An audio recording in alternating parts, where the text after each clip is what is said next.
Of course, it's a delight to be here again. The program is Business Rendezvous, where we focus on everything that pertains to the economy in Nigeria, in Africa, and the world at large. I'm Daisy Leo Asikidi, your host on the show today. Today, we will be focusing on Nigeria's economic development, the prospects, and the challenges. A lot has been going on in Nigeria, especially since the current administration started. And we've had the fuel subsidy removal, which was how we started the new administration. We're also having reports that electricity tariff hike is going to start July 1st, which is just a few days from now. And then we're dealing with the floating of Nigeria's naira. And so many things are happening. And we want to know what's the current state of our economy. We have an expert in the house that will be talking to us, someone you just saw on TMI, but he's here. We had to just keep him back here. And it's good to see you, Reverend Oluwatins. Good morning. It's been a while. Yeah, good to be here. Good to be here. Okay, so by your assessment, what is the current economic situation in the country? I think the indices haven't changed much from what happened under Muhammad Buhari. Our debt to GDP ratio is still very high. Our rate of borrowing, just yesterday, the Debt Management Office was warning the government against borrowing more money because we're already living in deficit. Nigeria is one of the few countries, if not the only country, that borrows for consumption. Most people borrow for production, but Nigeria is borrowing for consumption. We're borrowing to pay salaries. I've never heard of that before. So what it means is that we're not doing enough as a country. More than 40% or sometimes 60, more than almost half of our budget is in deficit. What it means is that we have half of the money to fund the budget. We do not have half of the money to fund the budget. And in funding the budget, you think that our budget proposals will be such that reflect the paucity of funds, but it doesn't reflect it. We still maintain one of the largest airline fleets under the presidential fleet. Many of our public officers are still very profligate in their living. So you would think that because we're borrowing money for overhead, all right, not for capital projects, as at this budget, we're using almost 93.7 for recurrent expenditure. What it means that we have barely 7% for capital project. In the midst of all of that, government officials are not tightening their belt. So the indices, haven't changed much, if at all anything, because the structure to maintain some of the reforms that the new president has put in place has not been put in place yet. It was an announcement that was made. When you make such an announcement, there will be fallback. All right? One of the advantages, for instance, in the stock market is that people who do stock business seem to think that President Tinubu is more of a businessman. Yeah. So the stock market has increased. I think about 30% in terms of the activity that's going on. A lot of activities have gone on there, but otherwise, the indices have not changed. Not too long ago, we had a convergence between the parallel market and the CBN rate. The parallel market and the official rate of CBN. All of them convert at about 745. I even think that CBN was offering incentive. So in that regard, the convergence has an advantage, but we're not having problem with people. Where do they source for hard currency for their international business? If you observe a little bit, there's a bit of a price change in the pumps. Yeah. It's now, I was driving here just like some people now who are selling for 540, some are selling for 521. That's because they're having problem in sourcing for currency, for product importation. So a lot has not changed, at least with this new administration. We're hoping that with some of the special advisors, especially people like Yomi Edu, in the saddle of the government, that as we go on, things will continue. We'll begin to show some slight changes in terms of the indices. Now, with the shortage of foreign exchange in Nigeria, it's difficult for us to get enough to meet the demand. Maybe we have to start looking for ways to change our local production. Yes, we shouldn't base all our foreign exchange sourcing from crude. It has to go beyond that. But okay, under this current administration, do you think we're going to recover all? Because people have that mindset. Even when people were voting for their choice. Some that voted for the Labour Party will tell you when Peter Obi comes, everything will change. But do you really think we are going to recover all? And will this, can he do what we need? What challenges as well will he be facing to put Nigeria in the state that we envisage it to be at this time? Yeah, fortunately, I was in Lagos as a business development officer for, especially towards the ending of the Bola Ahmed Tinubu's administration as governor of Lagos State. He was governor of Lagos State from 1999 to 2007. Prior to that time, he worked with Mobil Oil, Mobil Producing Unlimited, because there's Mobil Oil Limited, there's Mobil Producing Unlimited, as a tax officer. I remember at one of those instances that he had a face-up with President Olusegun Obasanjo over local government. He had created 32 other, now called LCDs, and the then president said, look, what the constitution represents or recognizes is 20 local government for Lagos State. So we're not going to give you Lagos, we're not going to give you allocations due for 20 local, for local government. And the man says, look, I'm not asking you to give me more. The one for the 20 local government, give it to me. Then we'll know how to source money for the other 32 that we have created. And then the president said no. And I think that's one of the areas that Tinubu's creativity came in. That's the kind of creativity that we expect him to bring on board. I don't know whether age, will perform, will, allow him to. Because as it stands now, we have a president. Whether he was your choice or not, he's the president of the Federal Republic of Nigeria and commander-in-chief. And we must engage him because he's not a president of a part, he's the president of a whole. Barring any last-minute changes from whatever happens as the tribunal goes on. But as it stands today, that position is not vacant. Bola Ahmed Tinubu is the president of the Federal Republic of Nigeria. So we must engage him. And part of the engagement is what we're doing here. So I'm hoping that level of ingenuity that he brought in Lagos, where he now looked for alternative sources, of income, and then was able to open the tax nets, not increasing tax, because people don't understand that there are two ways to it. You can either increase tax or open the tax net and make more people pay tax instead of increasing tax of an individual. Eventually, those local governments were able to survive. Fortunately for him, when Yar'Adua took over, the first thing he did was to release those funds that had been quote unquote captured in government with was well over 20 billion naira. And then in Lagos State, there's also the ease of doing business, which is what the president must look at. In Rwanda, you can register and start doing business in Rwanda in 3 days. Oh, that's fast. In 3 days.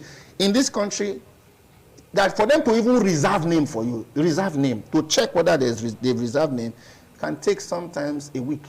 Then when the name is reserved, the process of registration, the least that you can get, except you go by the Nigerian way, is 6 weeks. Then you register the business, and then you're looking for school meal from EFCC. That's the way you say, that's a different ball game, entirely. How does that incentivize FDI, foreign direct investments? When people say, foreign direct investment, foreigners, the investors are looking for money. They have money trapped somewhere. And they are looking for how to make money work for them, because there are 4 levels. There's a level of the employer, there's a level of, there's a level of the employee, there's a level of the employer, there's a level of business owner, then there's the level of the investor. All these first 3 people still need to monitor their business on a daily basis. But the investor is probably in some laid back Trinidad and Tobago, enjoying his life. Then his money is working for him. So we're all hoping to get to a level where our money is work for us. So the money is there. They're looking for where to put the money. And they're looking for 2 things. First of all, if I put my money in Nigeria, can I get ROI1, return of investment? If I put $1 billion, can I get $1 billion back within a gestation period of 10 years, for instance? Can I also get return on investment? In terms of, can I get profit on the money that I put in?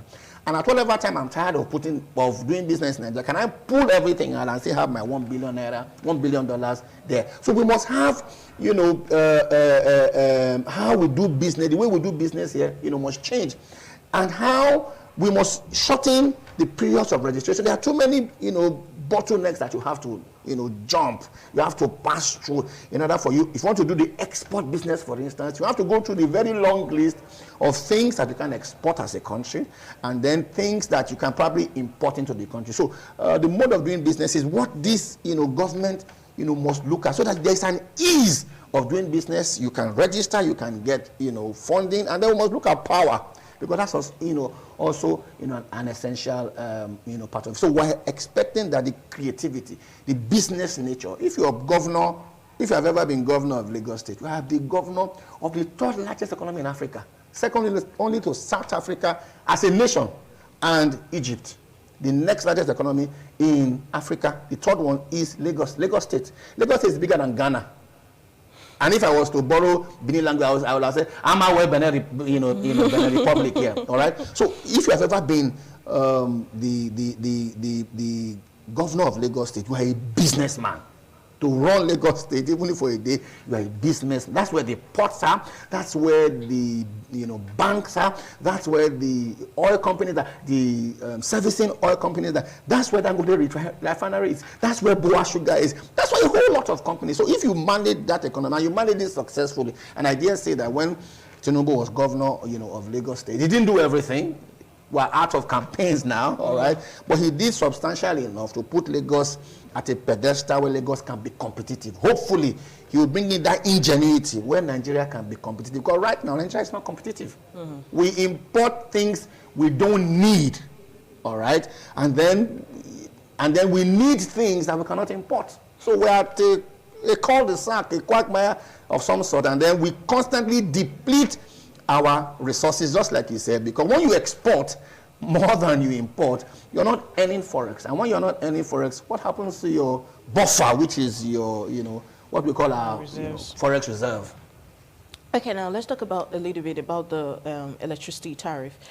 Recently, a new bill was signed, but yesterday it was on almost all the national dailies that from July 1, there'll be a new tariff rate. For those who have prepaid meters, discos were told to give out, you go buy your meter cards, buy in bulk so you can enjoy this particular rate, because from July 1, it's going to be way more expensive. And I'm just imagining what those who have the estimated billing system in their homes because they can't get the meters or the meters are too expensive, how they're going to be coping.